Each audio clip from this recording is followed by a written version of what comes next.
In a typical ladder diagram, like I mentioned earlier, logic is executed from left to right, top to bottom. So if I have some fictitious ladder diagram that is of this nature, supposing I have that, something like this, and say I have something else like this. Maybe this is S1 and that's coil number 1. Let me leave it at this point first. Let me say this is switch number 2, and I'll not name that coil yet. Usually, and of course I could have many more rungs in the ladder, and the logic, like I mentioned, will be from left to right, top to bottom. Now what the PLC does, it has a very interesting kind of operation. You have what you call the scan cycle.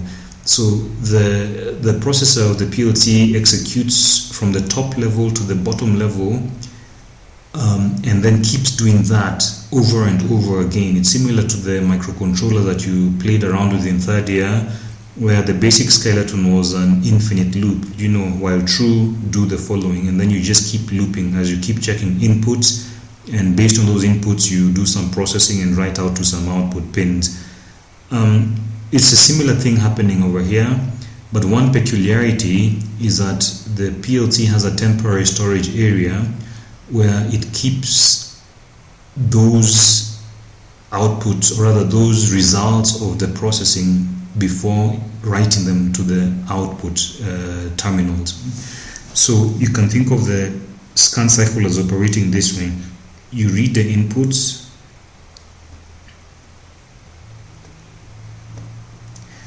you perform some processing, process those inputs, and then write to a buffer. Let's just call it a buffer for now. So read inputs, process, write to a buffer, and then you check for more, check whether there are more levels in the ladder. So you do, maybe I could have put at the beginning, read inputs, level inputs. The inputs is not very descriptive, so let's say read level inputs.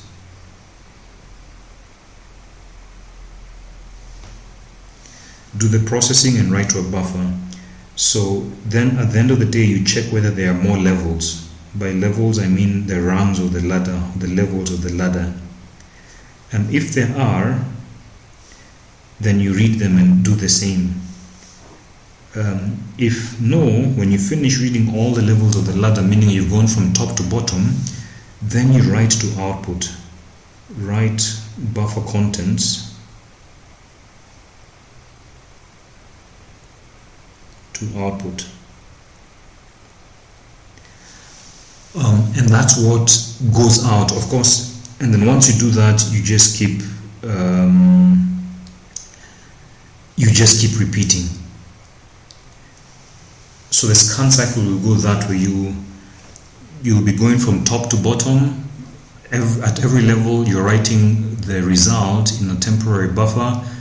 When you reach the bottom, now you can push all those results to the output, and then keep repeating. It's important to realize that the PLC operates this way, because then it helps you to avoid small mistakes which will result in unpredictable behavior. So for example, in this example I had on the left, supposing I have many other levels there which have got stuff, then somewhere down in my ladder diagram, supposing I gave this one an address called C1. Notice that now I've got two coils which have the same name or same label, or they're referring to the same memory, because C1 is just a symbol name, but then it'll necessarily have a specific address. Now, supposing in my real circuit I press S1. When S1 gets pressed and I have not pressed S2, what will happen? Maybe we can assume that C1 has been wired physically to, say, a bulb. Okay, so C1 is like, if I go to the next page, if this is my PLC, maybe I have that output let me give it an address over here of, supposing C1 is Q0.0, so that means this C1 also has to be Q0.0. So then in my PLC, maybe I've wired this Q0.0 terminal has been wired to supply, say, a bulb or some light or an LED. Okay, this diagram is a bit sketchy and rough, but assume it's that way. And then I also have my switch over here, S1. Supposing S1 has been wired to input 0.0 and S2 is input 0.1. So that here I have input 0.0 and maybe input 0.1. So this is a switch, and then this is also a switch, and supposing they've been appropriately wired to the supply.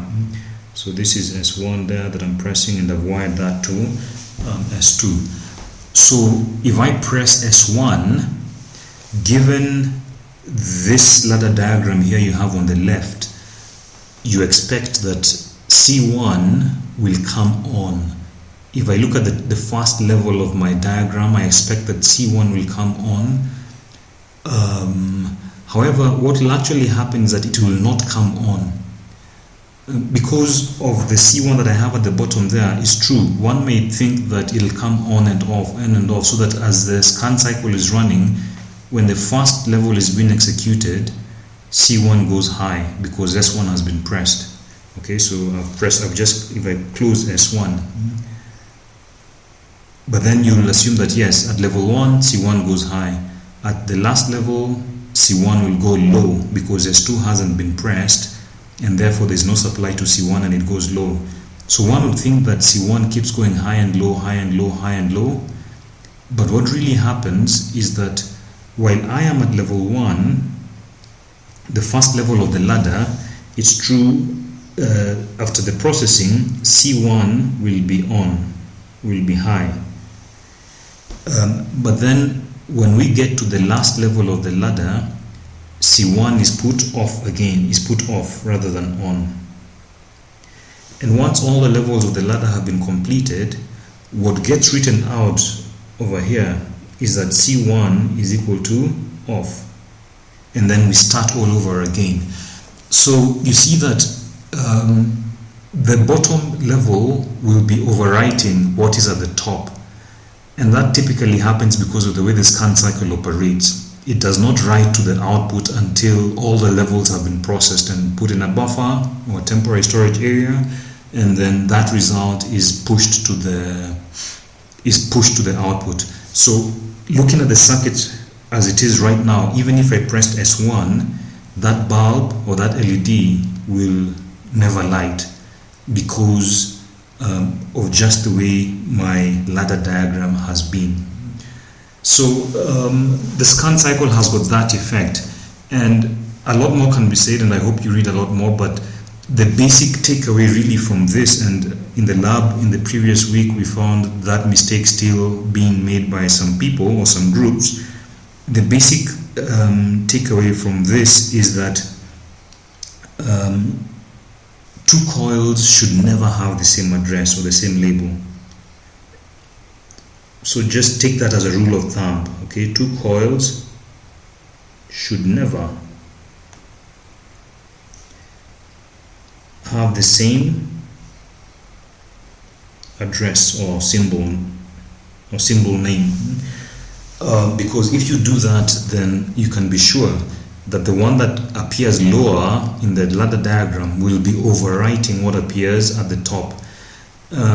So as you design and try to solve the problems that are there in the lab, just take that as a rule, and whenever you find that you have actually given two different coils the same address, then you know there's a problem and you have to review, you have to check again and refine that design.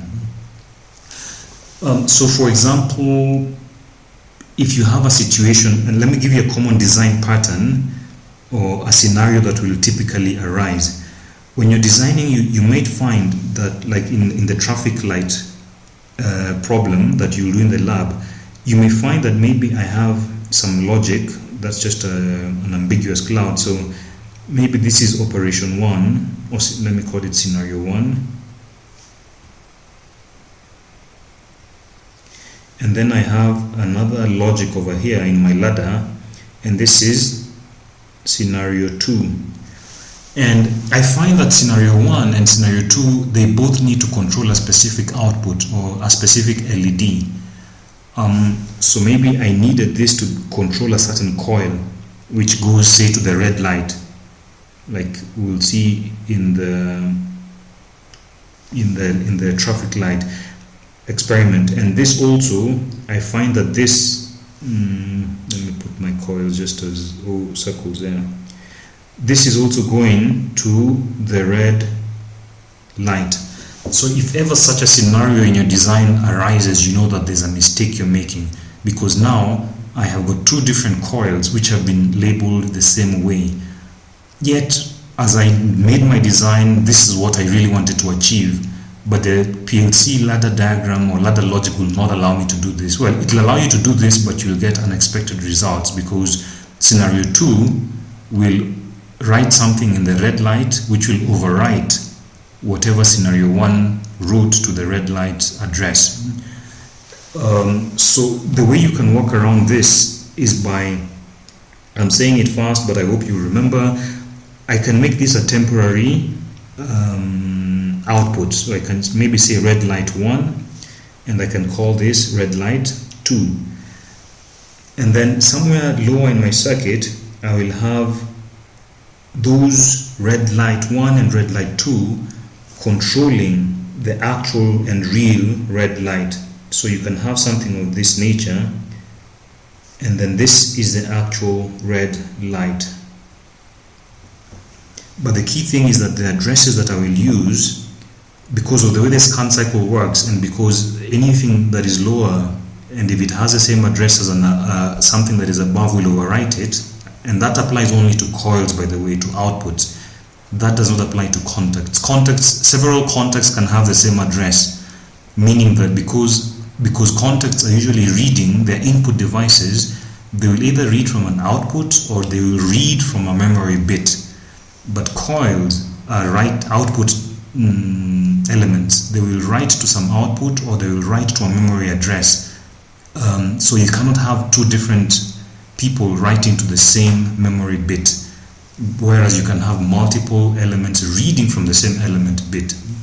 So supposing this, I will now give this an address maybe of M0.0, and this is M0.1, and this would be Q, say 0.0, and then now these contacts would be controlled by the red light. And here I can actually just copy this, and I would give this guy that address, and then this would also have, okay, there's not too much space, but fine, I'll put it there, red light that, okay, so that when red light 1 goes high, that fast contact will close, and then the actual red light will go high. When red light 2 goes high, then the lower contact closes and the actual red light goes high. So red light will go on if either red light 1 or red light 2 goes on, or both of them. So this OR configuration that you're seeing at the bottom here, an OR configuration, comes in very handy to avoid ever having two different contacts with the same address. So that's very important to keep in mind. The other thing that's worth noting over here is that red light 1, I've used an address M0. something, and red light 2 is also, sorry, I made a mistake here. Sorry. I cannot have two coils with the same address, so that should have been red. I made a mistake. This should have been 1, and this should have been 1. If I was in physical class, I'm sure one of you would have pointed that out.